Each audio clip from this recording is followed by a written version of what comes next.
여러분 안녕하십니까? 오늘이 그 일요일 오전 10시 37분을 지금 가리키고 있네요.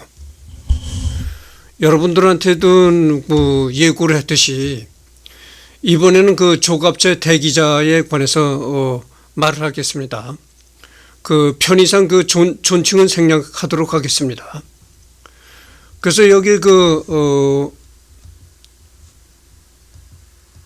조갑재 씨가 운영하는 조갑재닷컴을 접속해 보면 이렇게 나옵니다. 이렇게 나오는데, 조갑재닷컴을 보면 이제 홈페이지가 이렇게 나오는데, 여기 보면은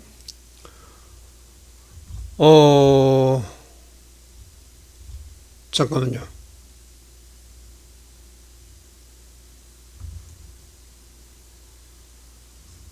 성미회, 여러분 여기 나오잖아요. 상미회, 상미회를 한번 가봅시다. 이 상미회라는 게 이제 여행 클럽입니다.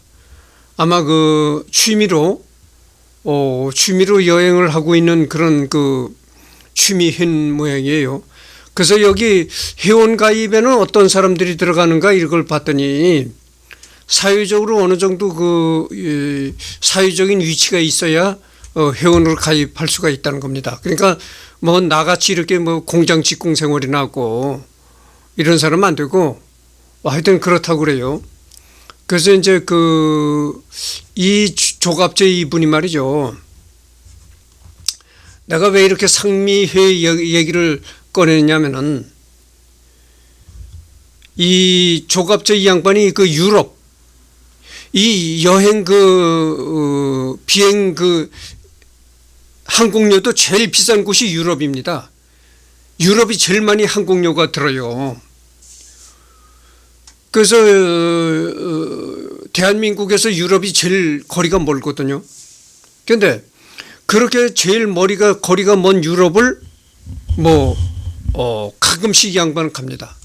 가는데 하루 이틀 체류하고 오는 것도 아니고 한 번 갔다 하면 뭐 한 서너 달씩 그렇게 있다가 옵니다. 그래서 내가 생각하기에 이 조갑재라는 양반이 돈이 많은 사람인가 이렇게 생각을 했었어요. 여러분 생각해 보세요.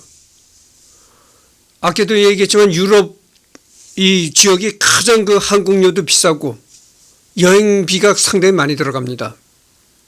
그런데 하루 이틀 갔다가 오는 것도 아니고 서너 달씩 어떤 때는 뭐 4달, 4, 5개월 동안 이렇게 장기 체류를 하거든요.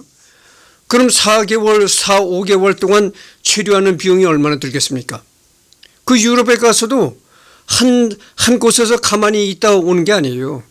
유럽 전체를 돌아다닙니다. 그러니까 뭐 독일에서 또 오스트리아로 갔다가 오스트리아에서 뭐 노르웨이 갔다가 이런 식이 되는 거예요. 이 독일 전체를 이렇게 돌아다니는 겁니다. 이 국경을 넘어서 다른 데로 이렇게 돌아다니고 그러는데 그걸 생각해 보십시오. 이 여행비가 얼마나 깨지겠나. 오고 가는 교통비, 항공료, 또 거기 유럽 땅에 내려서도 이렇게 그 유럽 일주를 이렇게 돌아다니니까 그 오고 가는 교통비, 거기다가 뭐 호텔비 뭐 등등 해 보십시오. 그 돈이 얼마나 많겠는가. 근데 내가 생각이 여러분, 내가 이 조갑재 이 양반을 뭐 의도적으로 폄하하려고 해서 하는 얘기가 아니고 우리가 일반적으로 생각해 보십시오. 기자 출신이 얼마나 돈을 많이 벌었겠습니까? 그렇지 않거든요. 기자도 물론 기자로서 이름을 내면은 그 이름 석자만 낸다 뿐이지 사회적으로 이름만 유명해진다 뿐이지 실질적으로 이 부를 축적하는 건 별로 없거든요. 여러분 기자들도 하나의 봉급쟁이입니다. 봉급쟁이인데 기자 중에서도 뭐 이렇게 KBS 기자라든가 MBC 이렇게 방송사 기자는 그래도 봉급을 내가 많이 받는 걸로 생각을 합니다. 뭐 KBS 같은 건 워낙 좋은 직장이니까 뭐 KBS의 보통 연봉이 1억이 넘는다는 거예요. 보통 뭐 간부가 아니라도 웬만한 직원이면 이 연봉 1억이 넘는다는 겁니다. 그러니까 뭐 KBS 같은 건 워낙 좋은 직장의 기자니까 그렇지만 그러지 않고 뭐 이런 이 양반이 그 월간조선의 그 편집장이었었는데 월간조선의 편집장이라고 해봐야 봉급이 얼마나 되겠어요. 물론 평사원보다는 많겠지만 간부니까 많겠지만 그렇다 해도 그렇죠. 그렇다 해도 뭐 큰 부를 축적할 만큼 그렇게 수입은 못 되거든요. 근데 도대체 돈을 얼마나 벌었길래 그렇게 3, 4개월씩 장기적으로 유럽에 가서 치료하면서 유럽 전 지역을 돌아다니느냐. 참 그거는 남의 그 속내는 알 수가 없는 거고, 아마도 내가 짐작하기에는 이 따님이 있다고 하는데 따님 중에 한 사람이 그 유럽 쪽으로 시집을 가지 않았겠는가 이렇게 생각을 합니다. 그래서 이제 따님 집에 오랫동안 따님 집에 거주하다가 오고 가는 교통비나 들고 이래가지고 이제 갔다 오는 것이 아닌가 이렇게 나름대로 이렇게 예상을 했는데 어디까지는 나의 추측일 뿐이죠. 추측일 뿐이에요. 하여튼 그렇다는 걸 말씀드립니다. 하여튼 그 멀고 먼 유럽에 가서 아주 장기 치료를 하다가 오고 그럽니다. 치료를 하다가도 예를 들어서 독일을 가면 독일 한 곳에서만 있는 것이 아니고 독일에 가서 또 다른 나라를 이렇게 돌아다니는 거죠. 뭐 스위스, 오스트리아, 뭐 유럽에 뭐 이 나라들 많잖아요. 그러게 유럽에 산지에 있는 나라들을 전부 이렇게 돌아다니는 겁니다. 그래서 이렇게 그 홈페이지를 이렇게 훑어보면은, 여러분 이제 뭐 천천히 얘기를 진행하겠습니다.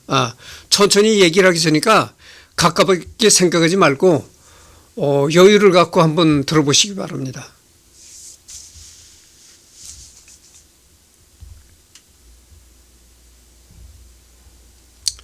그래서 여기 뭐가 나와 있냐면 이런 게 나왔네요.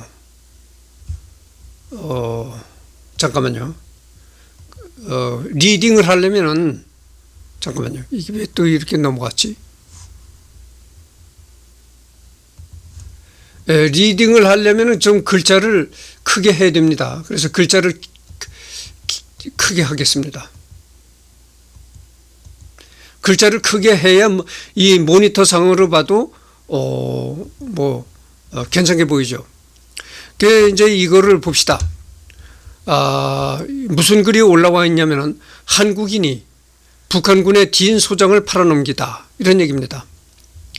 6.25 때 대전 공방전을 지휘하다가 낙오된 뒤 한국인의 밀고로 북한군의 포로가 되었던 윌리엄 F. 딘 소장은 해방 직후엔 군정 장관으로 일했던 이다. 6.25 남침 소식을 그가 들은 것은 일본 큐슈 고쿠라 24사단 사령부에서였다. 그가 지휘하던 24사단과 다른 3개의 사단은 일본에 주둔하고 있었다. 참전을 결정한 트루먼 대통령은 메가더 극동군 사령관에게 주일 미군을 투입할 것을 명령했다. 딘 소장은 선발대로 스미스 중령이 지휘하는 1개 대대 병력을 보냈다. 1950년 7월 초 이 부대는 오산에서 압도적인 북한군과 격전을 벌인 끝에 거의 전멸했다. 그러니까 오산에서 벌인 전투는 이게 오산의 뭐 진미령이가 거기 전투입니다. 그래서 그 오산에 가면은 그 진미령 고개인가 하여튼 거기에 그 미군과 이 6.25 전쟁이 벌어지고 미군과 북한군이 처음 이렇게 접전을 벌였던 곳이 바로 오산 전투죠. 그런데 이 오산 전투에서 이제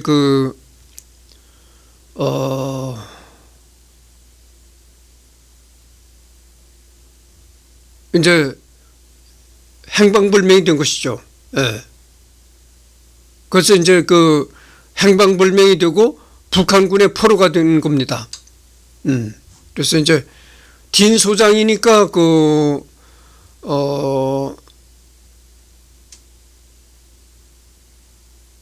별들인가? 별들을 소장이 준장, 소장 뭐 그렇게 하잖아요. 중장 그렇습니다. 그래서 그 딘 소장은 선발대로 스미스 중령이 지휘하는 1개 대대 병력을 보냈다. 1950년 7월 초 이 부대는 오산에서 압도적인 북한군과 격전을 벌인 끝에 거의 전멸했다. 24사단의 임무는 북한군과 싸워서 이기는 것이 아니었다. 지연작전이었다. 북한군의 진격 속도를 늦추는 일이었다. 그러는 사이 미군은 한국으로 전개되어 진지를 확보하기로 했다. 7월 18일부터 3일간 24사단은 대전에서 잘 버텼다. 딘 소장은 2차 세계대전 때 유럽에서 용맹을 날린 사단장이었다. 그는 자신의 사단이 전사 968명, 부상 4,300명, 실종 374명, 포로 42명의 피해를 본 것을 자랑하다시피 했다. 포로가 적었기 때문이다. 그는 포로가 되는 것을 가장 큰 수치로 여겼다. 이런 얘기입니다. 그런데 이 딘 소장이 이제 오산에서 포로가 된 것이 아니고 대전 전투에서 이제 그 인민군의 포로가 된 것이죠. 인민군에게 이제 생포가 된 것이죠. 대전 공방전에서 딘 소장은 전투 대열의 앞장을 섰다. 사단장이 그렇게 나서면 안 된다는 것을 모르는 바 아니었으나 이건 뭡니까? 이 한자가 이게 지금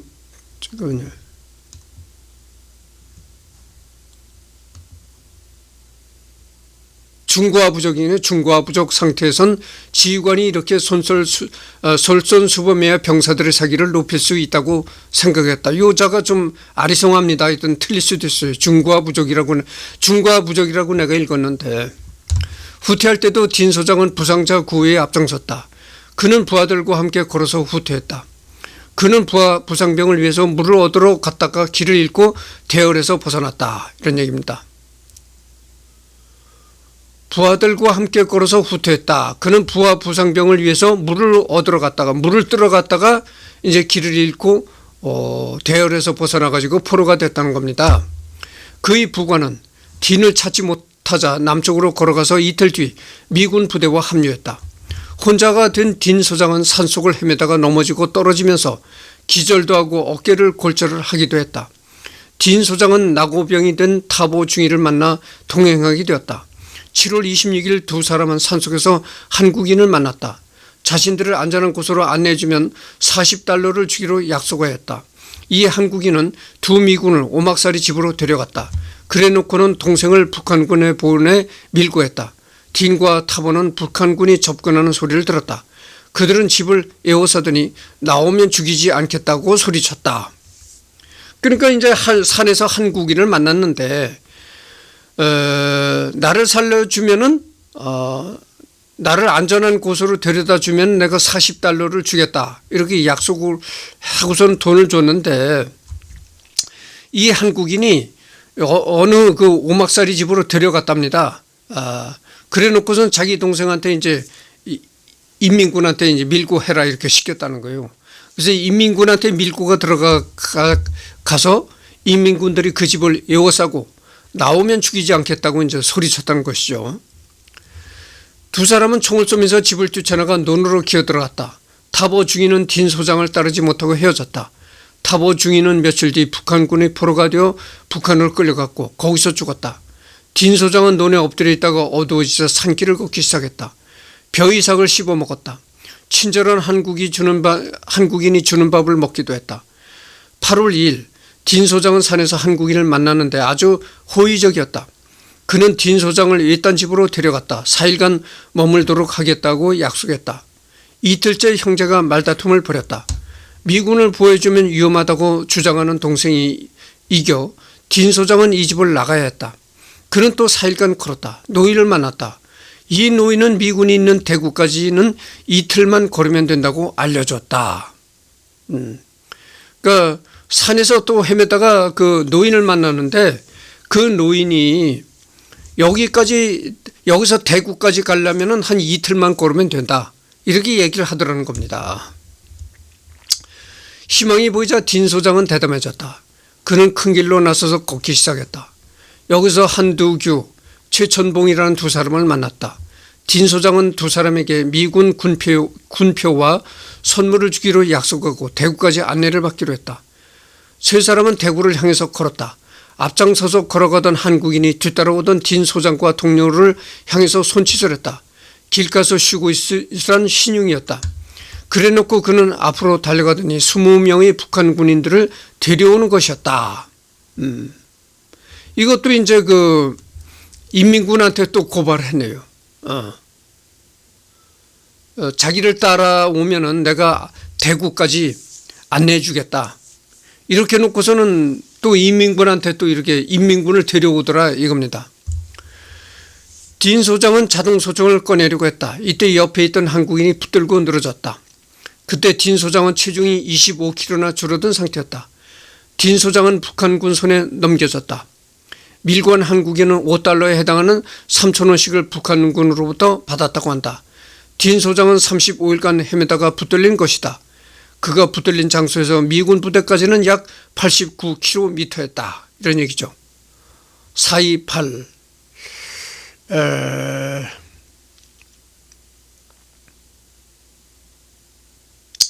한 그 220리에서 300리 정도 되는 거리네요. 그가 붙들린 장소에서 미군 부대까지는 220리에서 300리 정도 거리였다. 6.25 전쟁 때 낙동강 전선을 사수하여 한국을 구한 제1공로자 워커 8군 사령관은 1950년 12월 23일 서울 도봉구 근방에서 지프차를 타고 가다가 한국군이 몰던 트럭에 받쳐 죽었다. 이승만 대통령은 한국군 운전병을 처형하라고 명령했으나 옆에 있던 미군 장교 하우스맨이 말려서 재판을 받고 3년간 옥살이만 하도록 했다. 이런 얘기입니다. 이 낙동강 전선을 사수하던 그 워커가 끝까지 그 낙동강을 사수하고 인천 상륙 작전이 성공할 때까지 이 낙동강 전선을 사수하고 그 다음에 인천 상륙 작전이 성공하니까 이제 그 올라와서 서울을 사수하러 이제 올라온 겁니다. 근데 서울 도봉구 근방에서 이제 지프차를 타고 가다가 한국군이 몰던 트럭에 받쳐 죽었다고 합니다. 그래서 이승만 대통령은 한국군 운전병을 처형하라고 한국군 운전병을 죽이라고 명령했으나 옆에 있던 미군 장교 하우스맨이 말려서 재판을 받고 3년간 옥살이만 했다는 것이죠. 한국 전선에서 가장 먼저 투입되었던 미 24단의 윌리엄 F. 딘 소장은 대전 공방전에서 밀려 후퇴하던 중 길을 잃고 헤매다가 포로가 되어 북한에서 3년간 고생했다. 그는 휴전 때 풀려나 미국으로 돌아갔다. 2차 세계대전 때도 사단장으로 용맹을 떨쳤던 그는 1950년 7월 18일부터 3일간 북한군이 총공세에 맞서 대전을 방어했다. 이 3일은 부산교도보를 강화하는 데 소중한 시간이었다. 전사학자들은 이 지원작전이 한국을 구했다고도 말한다. 딘 소장은 대전 전투에서 부하들이 앞장을 섰다. 그는 후퇴할 때도 부상자를 자신이 지프차에 태우고 가는 등 끔찍이 아꼈다. 딘 장군은 혼란 속에서 길을 잃었다. 이때부터 35일간 낯선 한국 마을과 산을 헤매고 다녔다. 딘 소장은 한국인의 배신으로 포로가 되었다. 그는 3번 배신을 당했다. 첫 번째 한국인은 그를 보호하는 척하다가 북한군에 신고했다. 이때는 총을 쏘면서 달아났다. 두 번째 배신은 한국인 형제가 있는 집으로 숨어들어 며칠간 보호를 받았으나 형제 중 한 사람이 떠나라고 쫓아낸 일이다. 세 번째는 딘 장군이 대구를 향해서 길을 걸을 때였다. 한채라는 두 한국인이 딘 장군을 안내하는 척하다가 북한군에 신고했다. 딘 장군은 포로가 되었다. 그 대가로 두 한국인은 3,000원씩의 현상금을 받았다. 이런 얘기네요.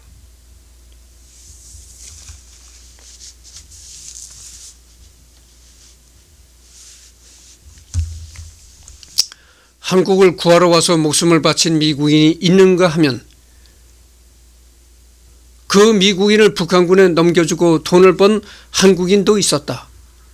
미국 사람들이 고마운 것은 이런 배은망덕한 행위를 특별히 부각시키려 하지 않았다는 점이다. 참 그렇죠. 어디 있는 줄도 모르고 이름도 알 수 없는 나라를 향해서 목숨을 바치러 떠났다. 그런데 그런 곳에서 인민군한테 신고가 돼가지고 이렇게 죽을 고비를 넘긴 것이죠. 그런데 그렇게 그 한국인이 미국인한테 그렇게 배신 행위를 했는데도 미국은 이런 그 배은망덕한 그런 그 나쁜 행위를 부각시키지 않았다는 겁니다. 미국 사람들이. 워커 장군의 후임 8군 사령관은 리치웨이 장군이고, 리치웨이 장군이 유엔군 총사령관으로 영전한 이후 8군 사령관으로 부임한 이는 벤 플리트 장군이었다. 그의 아들은 공군 조종사였다. 아버지 곁에 있기 위해 전선 근무를 자원했던 아들은 북한 지역 폭격 임무를 수행 중 실종되었다. 벤 플리트 장군은 아들에 대한 수색 작전이 너무 지나치다고 중단시켰다. 북한군은 한국군 피란민으로 위장하여 미군을 공격했다. 그래서 이 북한군이 한국군 피란민으로 피란민하고 섞여서 이렇게 남하하고 그래서 미군을 공격했다는 것이죠. 그래서 이 전번에 그 서중석 교수의 전쟁 아닌 전쟁 속의 또 다른 전쟁이라는 그 저서를 읽을 때 학살을 많이 했다고 나오잖아요. 그러니까 이렇게 학살을 할 수밖에 없는 겁니다. 그러니까 이제 북한의 인민군이 피란민으로 위장을 해가지고 이렇게 남하를 하니까 그러니까 피란민도 많이 학살했고 그러니까 뭐 보도연맹도 학살했고 뭐 이렇게 될 수밖에 없는 겁니다. 미군이 노건리 사건을 일으킨 것도 양민을 피란민으로 위장한 북한군으로 오해한 때문이다. 노건리 사건에 흥분했던 한국인들 중 과연 몇 사람이 딘 소장을 북한군에 팔아넘긴 이들이 한국인이었음을 알고 있을까? 이런 얘기입니다.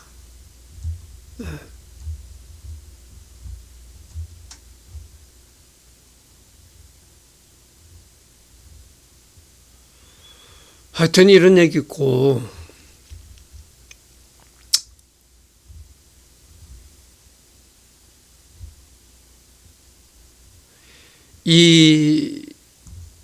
지금 말이죠.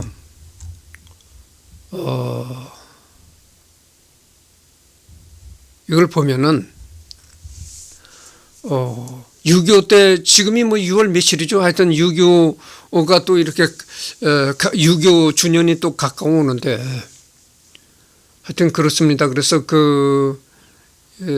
맥아더가 인천 상륙작전에 성공해가지고 대한민국이 살아났다. 그래서 맥아더가 명장이다. 그렇게 하는데 맥아더가 또 실수를 많이 저질렀어요. 그 인천 상륙작전을 성공시킨 거기에 이렇게 취해가지고 그 기분에 취해가지고 한국전을 망가뜨린 사람이 또 이 맥아더입니다. 아주 뭐 중공군이 벌써 개입했다는 그런 그 정보가 자꾸 이렇게 맥아더 사령부로 들어오는데도 불구하고 정말 배짱이라고 할 수도 없는 아주 무지막지하게 그냥 진격만 해가지고 그렇게 장진호 전투라는 그런 불행한 일도 만났었고 그랬죠. 하여튼 그래서 맥아더가 이 실수도 많이 했습니다.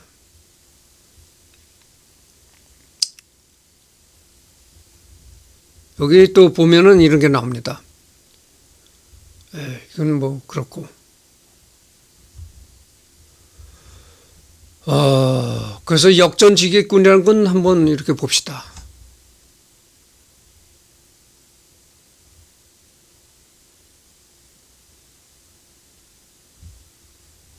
조선후기 이건 뭐야 이게 또 뭐지. 하여튼 요즘에는 한글 전용 시대가 되어가지고 추장과의 정추부는 지게를 지고 잠깐만요. 이게 하여튼 나무를 하던 노비 시인이었다. 그가 지은 동어는 서정시의 백미로 꼽히는데 여기 소개한다. 당시 문인은 물론 아이들까지 알 정도로 회자되었던 시라고 한다. 동해의 봄 물결은 쪽빛보다 푸르고 또렷하게 보이는 건 두세 마리 해오라기, 노젓는 소리에 새들은 날아가고 노을진 산 빛만이 강물에 가득하다. 전국의 기차 역전에도 지게꾼들이 많았다.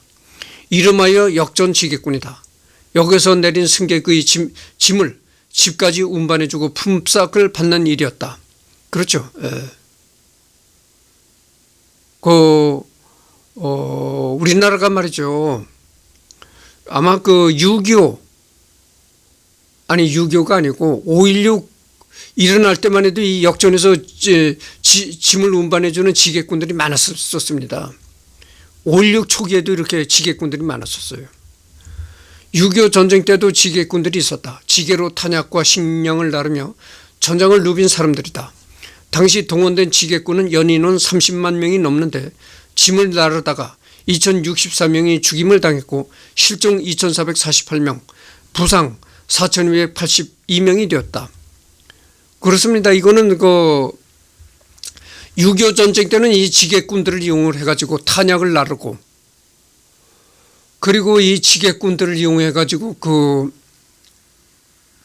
탄약과 이 보급품을 날랐거든요. 그러니까 어느 산골짜기나 어느 산에서 이제 전투가 벌어진다면 이 탄약과 이 먹는 전투를 벌이는 군인이 먹고 할 수 있는 보급품을 이 지게꾼들이 날라주는 겁니다. 근데 이 지게꾼들이 대부분 전쟁통에 나갈 수 없는 노인층들을 주로 이제 잡아갔다래요. 잡아가서 지게꾼 노릇을 시켰다고 합니다. 그러니까 나같이 내 나이 정도 돼가지고 이제 직접 전투를 할 수 없는 그런 노령화된 노인네, 이런 사람들을 붙잡아갔다는 거예요. 붙잡아가서 이제 지게꾼을 활용했다는 겁니다. 설악산 지게꾼 임기종은 158cm의 작은 체구지만 45년간 무거운 짐을 지고 산에 올랐다. 60여 명에 달했던 설악산 지게꾼 중 한 사람이었다. 임기종은 말한다. 지게꾼 일은 내가 좋아서 한 일이었다. 하나도 무겁지 않았다. 일감을 준 사람들에게 고맙게 생각한다. 지금 설악산엔 지게꾼이 없다. 이런 얘기입니다. 부산역전 앞에는 지게꾼 동상이 있다. 부산역전 앞에서 내가 지게꾼 동상을 본 것 같지 않습니다. 내가 특별히 지게꾼에 관해서 내가 관심이 없다 보니까 그래서 눈에 안 보였는지 모르겠지만 하여튼 내가 지게꾼 동상을 못 봤어요. 아마도 관심이 없다 보니까, 관심이 없으면 눈에 안 보이게 되는 거죠. 그런 거죠.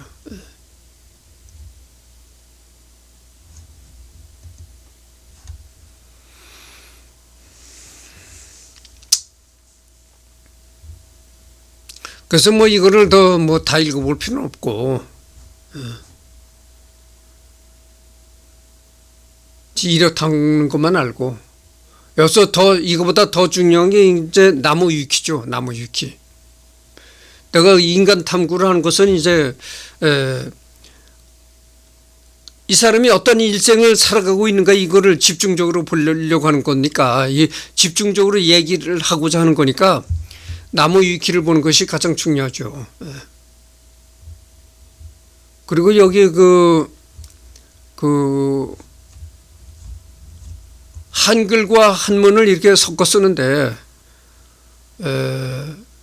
한자가 상당히 드물게 들어갔죠. 그런데 우리가 이 한글 전용이 된 지가 얼마 안 됐습니다. 노태우 대통령 때까지만 해도, 노태우 대통령 시절까지만 해도요, 이렇게 동아일보라든가 조선일보를 펼쳐보면은 한문이 아주 새까맣게 들어가 있을 때예요. 한문이 한 7, 80%가 한문입니다. 그렇게 섞여 있을 때인데, 그 이후에 이제 한글 전용이 됐거든요. 그래서 한문을 배워도 쓸 기회가 적고, 그러다 보니까 또 많이 잃어버리고 그래요. 이 흐름을 따라가야 된다는 게 중요합니다. 흐름. 세상의 흐름을 그건 무시할 수가 없는 거거든요. 그러니까 다른 사람들이 전부 이 한글 전용으로 한글만 쓰는데 내가 한문을 특별히 뭐 잘한다고 해가지고 노태우 대통령 시절처럼 70%가 한문이고 나머지 한 30%만 한글로 쓴다 이렇게 보시오. 이게 서로가 소통이 안 되는 겁니다. 그래서 이 흐름이라는 게 중요하거든요. 사회의 흐름을 이건 무시할 수가 없는 겁니다. 이 사회의 흐름이 한글 전용으로 가기 때문에 나 혼자서만 유시간째 이렇게 한글로 쓴다, 한문을 쓴다. 이게 서로 소통이 안 되는 불소통이 되어버리는 거죠. 불통이 되어버리는 겁니다. 그래서 이 흐름을 무시할 수가 없는 건데 그렇습니다. 그래서 이 일상생활에서 자꾸 한문을 써야 돼요. 이 한문을 쓰고 한문으로 문장을 쓰고 한문으로 글을 써서 올리고 자꾸 그래야 되는데 지금 이 사회의 흐름이 그렇지 않다 보니까 한문을 잊어버리는 수가 많고 그래요. 알았다가도. 근데 이 양반은 한문 혼용을 주장하는 분입니다. 한문 혼용을 꾸준히 주장하는 양반인데 왜 그러냐? 이 좌파들이 한글 전용을 부르짖는다고 해요. 그래서 좌파들과 이렇게 차별화를 시키기 위해서도 그래서도 이 한문 혼용을 주장하는 것 같습니다. 근데 여기 조갑제 TV에 이렇게 유튜브를 시청해 보면은 그 또 따님이 나와서 그 유튜브를 하는 게 있어요. 그거를 보면은 뭐 조세별이라는 게 한글 이름이잖아요. 그래서 이제 나무 위키도 보면 딸들의 이름을 전부 다 순수 한글 이름을 지어줬다는 겁니다. 그러니까 앞뒤가 맞지 않는 행동이죠. 그러니까 평소에는 한문 혼용을 주장하고 자신의 딸들한테는 한글 이름을 지어줬다 이거죠. 그렇죠. 그래서 하여튼 뭐 그렇다는 걸 얘기를 하고 최보식의 언론? 하여튼 지금은 여러 가지로 뭐 부담 없이 스케치하는 그런 시간으로 이제 그렇게 씁니다.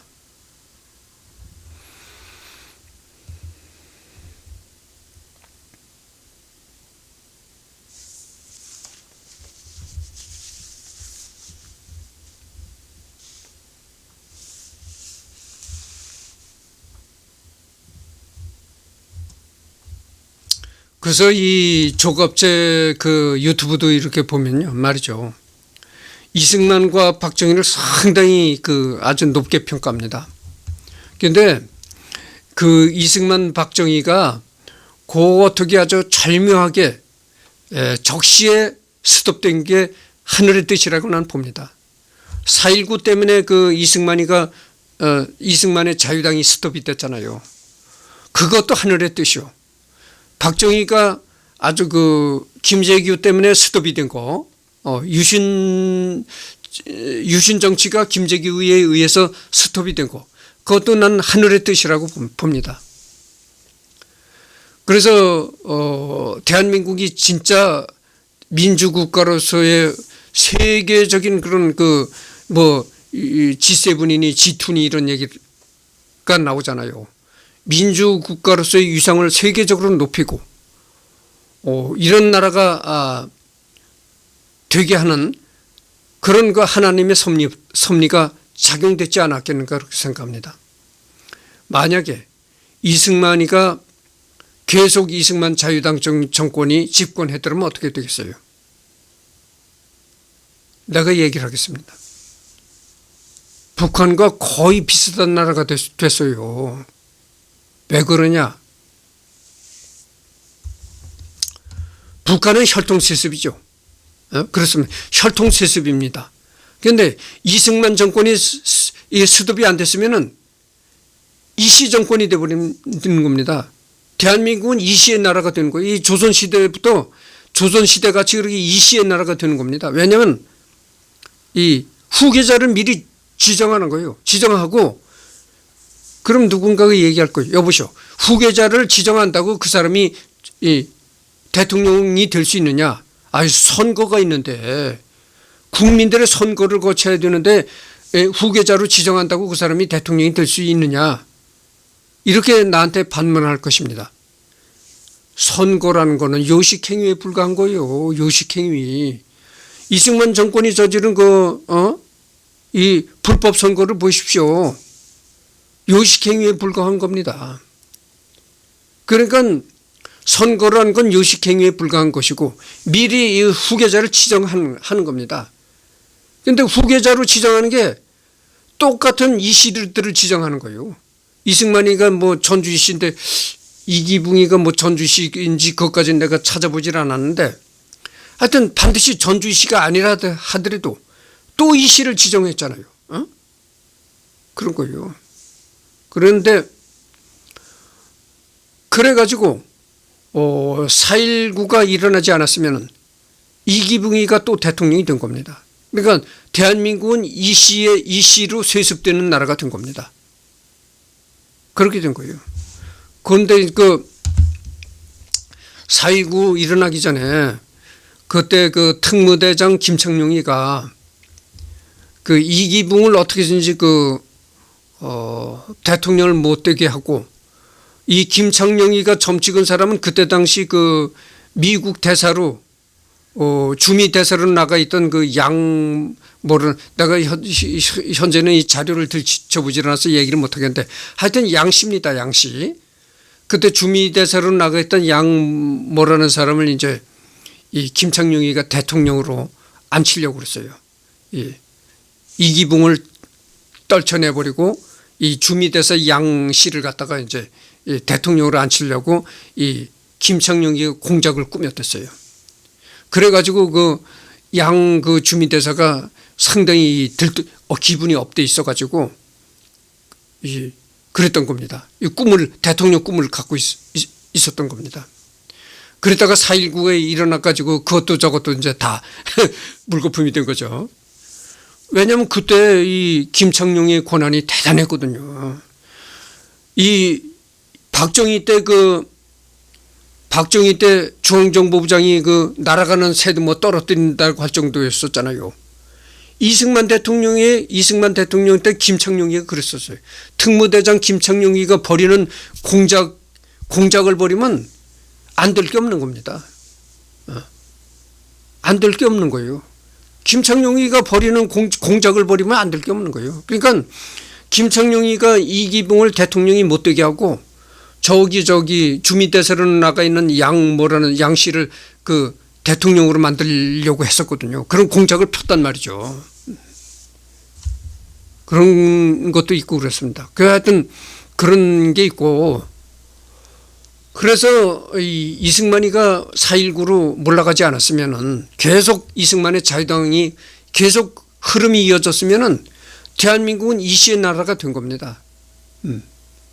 계속 이씨를 이렇게 후계자로 지목하는 거예요. 이기붕이가 해먹다가 이기붕이가 또 나이가 막 각종 이제 부정선거를 저질러서 죽을 때까지 해먹다가 죽기 전에 너무 노쇠해지면 또 후계자를 또 지명하는 겁니다.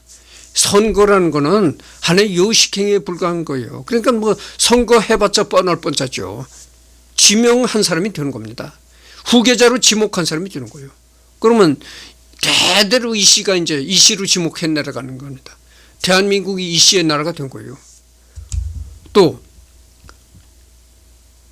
그 박정희 유신은 어떻게 되죠? 뭐 박정희가 뭐 자기가 몇 년 더 하고 유신 치하에서 몇 년 더 하고 우리나라의 산업을 완전히 중화학 공업 그런 수준으로 올려놓고 여러 가지들을 더 반석에 올려놓고 이 공업 국가로서의 확고한 반석에 올려놓고 자기는 뭐 최규하 대통령을 후계자로 만들려고 했다. 뭐 이런 얘기도 있고 그랬었어요. 뭐 그 최규하 대통령을 후계자로 만들려고 했다는 얘기는 뭐 박근혜가 한 얘기인지 하여튼 그 당시 그 박정희 비서실장을 했던, 박정희가 죽을 때 비서실장을 했던 김재규 사살 현장에 있었던 그 사람이 했던 얘기인지 하여튼 그런 얘기가 있었어요. 그런 얘기가 있었습니다. 그러나 그거를 어떻게 믿을 수 있을 거예요? 어? 내가 이 얘기가 자꾸 길어지는데 이 조갑제님은 말이죠. 박정희를 특히 아주 영웅화합니다. 이 조갑제 TV에 들어가 보면은 박정희 전기 뭐 읽어주기라는 것도 나오고 그래요. 그래서 내가 이 박정희 얘기를 길게 하는 겁니다. 근데 그걸 어떻게 믿습니까? 괜히 제3자가 꾸며낸 얘기를 수도 할 수가 있는 거예요.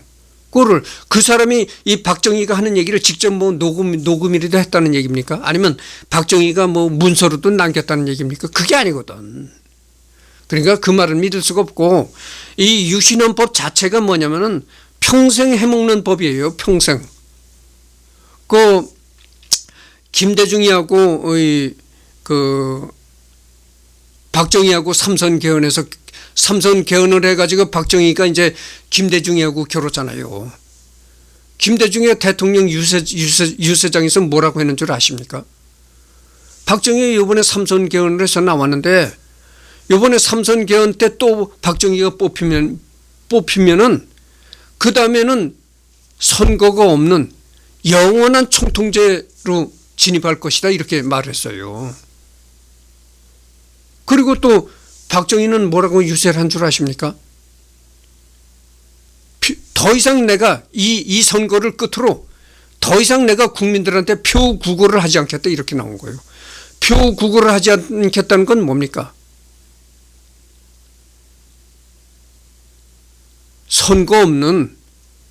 평생 선거가 없는 대통령직을 해먹겠다고요. 선거가 있어도 요식행위에 불과한 선거를 하겠다 이런 얘기예요. 국민들한테 표를 구걸하지 않겠다고 자기가 자기 입으로 선포를 한 거예요. 박정희가. 다음부터는 내가 이 선거를 끝으로 다음부터는 내가 국민들한테 표 구걸을 하지 않겠다 이렇게 선언을 한 거예요. 그리고서는 삼선 개헌을 하고선 대통령을 해먹고 그 다음에 유신으로 직행한 겁니다. 유신이란 게 거의 평생 해먹는 법이에요. 그러면 평생 해먹다가 죽을 때가 되면 어떻게 되느냐? 똑같은 거예요. 후계자를 지목하는 겁니다. 아주 자기 입맛에 잘 맞는 또 후계자를 또 지목하는 거예요. 한국에서 이 선거라는 건 이건 요식행위에 불과한 거예요. 중앙정보부가 이거 유신 때도 간접 간접 선거를 했잖아요. 체육관에서 장충 체육관에서 통일주체 국민회의 대의원들이 모여서 선거를 하면 박정희 지지가 92% 이상이 나온 거예요. 92% 통일주체 국민회의 대의원에서 92% 이상 박정희 지지가 나온 겁니다. 이게 북한의 김정은이하고 아주 거의 흡사한 거예요. 아니 어떻게 민주국가에서 90% 이상이 나옵니까? 그리고 박정희가 대통령 될 당시에 내가 이 박정희 정권을 너무 자꾸 비판한 쪽으로 얘기를 해서 미안한데 비판은 거 해야죠. 국가적인 측면에서 얘기를 해야 되는 겁니다. 애국적인 측면에서 비판할 수밖에 없는 거예요. 그래서 이제 박정희 전번에도 내가 지금 박정희의 큰 죄악이 뭐냐면은 나를 지지하면은 애국이요. 나를 반대하면 그건 뻘거타 이런 식으로 나온 겁니다. 이게 그게 박정희의 제일 죄악이죠. 그래서 이제 이 박정희가 그렇게 계속 유신이 몰락하지 않았으면 박정희가 죽을 때까지 해먹고 죽기 전에 자기 입맛에 가장 잘 맞는 사람을 이제 후계자로 지목을 하는 겁니다.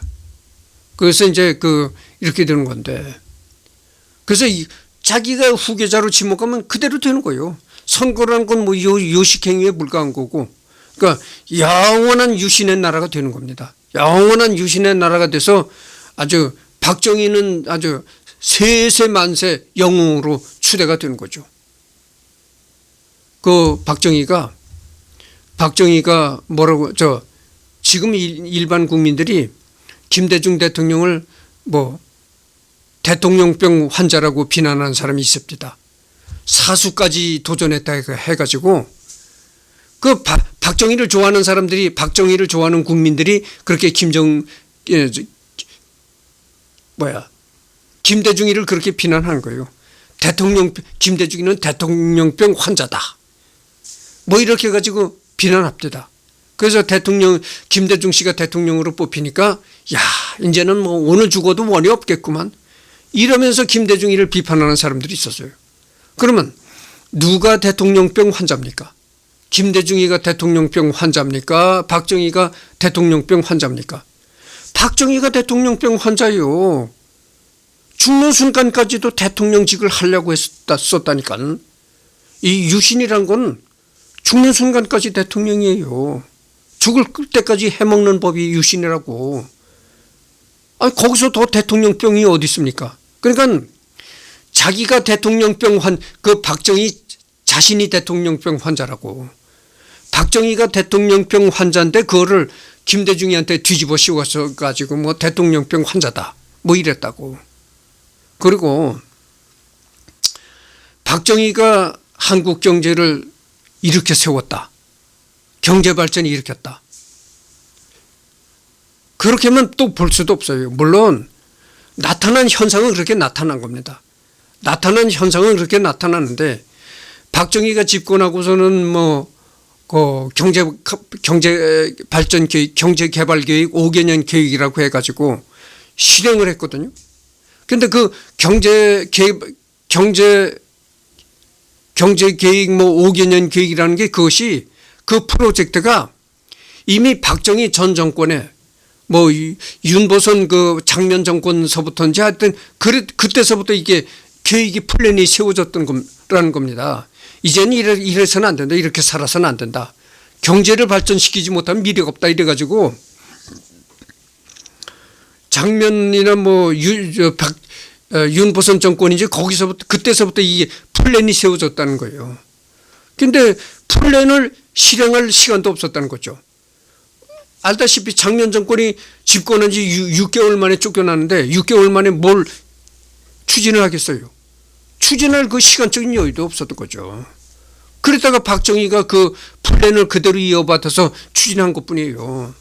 그런데 그것을 이렇게 우리가 이렇게 생각해 볼 수가 있는 겁니다.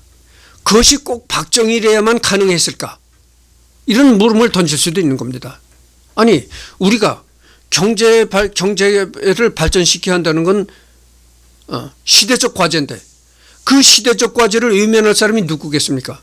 누가 대통령이 되든지 그 시대적인 과제를 외면할 수 있는 사람은 없는 겁니다. 그러니까 누가 대통령이 되든지 경제 발전을 위해서 매진할 수밖에 없는 상황이었다. 그겁니다. 내가 얘기하고 싶은 건. 그러니까 꼭 나 아니면 안 돼 이런 식이 드는 거예요. 나 아니면 꼭 박정희니까 경제 발전을 시켰지. 박정희 외에는 누구든 경제 발전을 못 시켜. 이겁니다. 이런 얘기가 드는 거예요. 그러면 박정희만 그것이 가능했을까? 이렇게 물음을 던질 수가 있다는 이런 얘기죠. 꼭 박정희래야만 경제 발전을 시킬 수 있을까? 이런 물음을 던질 수가 있는 거예요. 그리고 이 좌파들이 하는 얘기는 뭐라고 한 줄 아십니까? 박정희가 경제 발전을 시킨 거는 미국에서 벌써 이 플랜이 있었다는 겁니다. 한국이 너무나 가난하기 때문에 저렇게 한국이 가난하게 살면은 공산화가 될 가능성이 많다. 그래서 공산화가 될 가능성을 없애려면은 한국을 경제 발전을 시켜야 된다. 이런 미국의 플랜이 있었다는 겁니다. 그 미국의 플랜에 의해서 박정희가 경제 발전을 시켰다는 겁니다. 좌파들이 그렇게 얘기하는 거예요. 그러면서 이 좌파들은 이게 증거까지 내보이는 겁니다. 미국에 그런 플랜이 있었다는, 미국 정부에 그런 계획이 있었다는 그 문서까지 들이미는 거예요. 그런데 그것이 꼭 경제 발전이라는 게 꼭 박정희래야만 가능했을까? 이렇게 되물어볼 수가 있는 거예요. 그러니까 나 아니면 안 돼. 박정희가 꼭 그랬단 말이죠. 나 아니면 안 돼. 내가 꼭 대통령을 해야 돼. 내가 있어야 경제 발전이 돼. 이거는 이치적으로 맞지 않는 얘기다 그죠. 누가 대통령을 하든지 한국을 경제 발전을 시켜야 한다는 것은 아주 당연한 과제고, 그럴 수밖에 없는 겁니다. 그렇게 경제 발전에 매진할 수밖에 없는 거예요. 너무나 가난하니까 그렇게 매진할 수밖에 없었다 그거죠. 누가 되든지 경제 발전에 매진할 수밖에 없었다 이런 얘기죠. 그러니까 이것이 꼭 박정희에만 가능했지 않았을까, 이런 거는 잘못된 얘기라는 겁니다. 그래서 얘기가 길어지는데, 박정희 유신 정권이 몰락했고 이승만의 4.19가 몰락한 것은 하나님이 도운 겁니다. 여러분, 이 조갑재 씨가 월간조선 편집장도 지냈었잖아요. 지금은 월간조선이 조선일보와는 별개로 이제 독립됐다고 합니다. 독립된 법인이라고 합니다. 근데 예전엔 독립된 법인이 아니고 조선일보와 같은 그 회사였어요. 이 월간조선이. 근데 월간조선에 이제 편집장까지 이제 지냈단 말이죠. 그러면 사회적으로 출세했다고 볼 수가 있는 겁니다. 그런데 이 양반 그 학력을 보니까 그 학력과 실력은 뭐 별개의 문제입니다. 엄밀히 말하면 학력과 실력은 별개의 문제예요. 학력이 별로 높지 않아도 실력이 많은 사람이 있고, 학력이 높아도 실력이 없는 사람이 있습니다. 그런데 이 조갑재는 학력은 과히 그렇게 화려하지 않은데 실력이 많죠. 이제 기자 생활하고 수시로 외국에 이제 시사 문제도 접하고 연구하다, 그래서 그런지 지식이 많은 사람입니다. 근데 학력은 화려하지 않지만 지식이 많다 이런 얘기죠. 근데 그래서 학력이 별로 화려하지 않은데 조선일보 편집장, 월간조선 편집장까지 지냈거든요. 그렇다 보면은 이렇게 얘기할 수도 있는 겁니다. 한국 사회로부터 덕을 많이 입었다, 이렇게도 다른 말로 표현할 수가 있는 거예요. 그래서 아마 그런 측면에서 박정희와 이승만을 아마 두둔하고 나오는 것 같습니다. 그런데 이 양반이 처음에는 좌파적인 사람이었어요. 좌파적인 사람이었는데 나중에 이제 우파로 이렇게 우파 성령으로 바뀌었거든요. 아마도 그것이 조선일보 편집장도 지냈고 이런 데서 아마 국가나 사회로부터 아마 받은 혜택, 내가 이렇게 국가나 사회로부터 혜택을 받아서 출세했다, 뭐 이런 생각도 있고, 뭐 여러 가지 이런 문제 때문에 아마 우파 성향으로 돌아서지 않았겠는가 이렇게 생각을 해봅니다. 그래서 이 양반은 그래도 이 월간조선의 편집장까지 지냈던 사람이니까 비교적 이제 출세한 사람이 있고, 나는 뭡니까? 내가 누누이 얘기를 하잖아요. 공장 직공이에요. 여러분, 공장 직공으로 살아가려면은 이 주변에서 많은 박해를 받게 됩니다. 많은 소름을 받게 돼요. 또 남한테 업신여김을 또 많이 당하죠. 자, 저까지 배운 것도 없어, 저기 이런 식으로 되는 겁니다. 그래서 내가 여태 걸어온 길이, 내가 여태 살아온 길이 남한테 박해받고 소름받고 이렇게 살아왔단 말이죠. 이 밑바닥 인생을 살다 보니까 그런 겁니다. 밑바닥 인생을 살면은 당연히 남한테 핍박받고 소름받을 수밖에 없는 겁니다. 그래서 이렇게 출세한 조갑재 양반 같은 경우에는 이제 우파 성향이겠지만, 물론 나도 성향은 우파 성향을 가지고 있지만, 그래도 우파적인 성향을 갖고 있어도 좌파 쪽에 있는 얘기도 많이 내가 청취하는 겁니다. 그래서 나는 이승만과 박정희 정권을, 나는 국가의 혜택을 받은 사람이 전혀 아니에요. 나는 국가로부터 핍박과 소름만 받았다 이거죠. 대한민국한테 핍박과 소름만 받아오면서 여태 큰 사람이기 때문에 아주 이렇게 이승만과 박정희 같은 사람을 보면은 굉장히 비판적인 입장을 취합니다. 우파인데도 불구하고. 그게 뭐냐? 이승만과 박정희는 권력을 소유하려고 했었던 거예요. 북한 김정은이처럼 이 권력은 내 거야, 이 대통령직은 내가 소유물이야, 이렇게 하려고 했던 사람들이에요. 그게 되겠어요? 아니, 나같이 이렇게 사회적으로 아무 직책 없이 밑바닥에서 박박기면서 소름받고 이렇게 해서 사는 사람의 입장에서 보면은 저건 아니다. 저건 부도덕한 짓이다. 이렇게 생각이 들어가는 겁니다. 그래서 이승만과 박정희를 비난하는 거예요. 박정희와 이승만은 이 대통령직을 자기 소유물로 여겼던 거예요.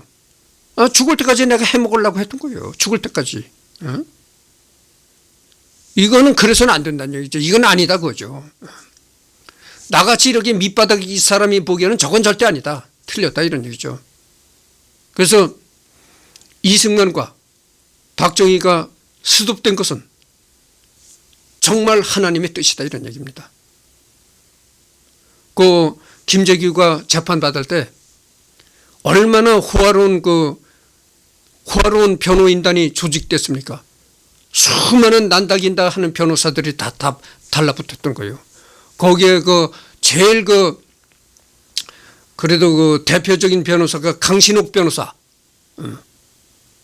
내가 이 조갑제닷컴 다음에는 저 역사학자 이덕일 씨를 하고 역사학자 이덕일을 한 다음에는 외국으로 눈을 돌려서 외국 사람을 다루다가 또 들어와서 또 한동안 외국 사람을 다루다가 또 한국으로 들어와서 한국 사람을 할 것이다 이런 얘기를 전번 시간에 했습니다.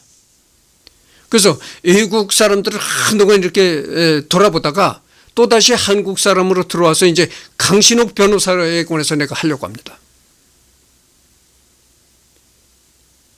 어떻게 보면 김재규는 진짜 내가 아직도 참 박정희 유가족들이 아직도 생존해 있고 그래서 참 이렇게 내가 극단적인 말을 하기가 참 내가 꺼려지는데 어쨌든 김재규는 민주화에 공헌한 것만은 사실입니다.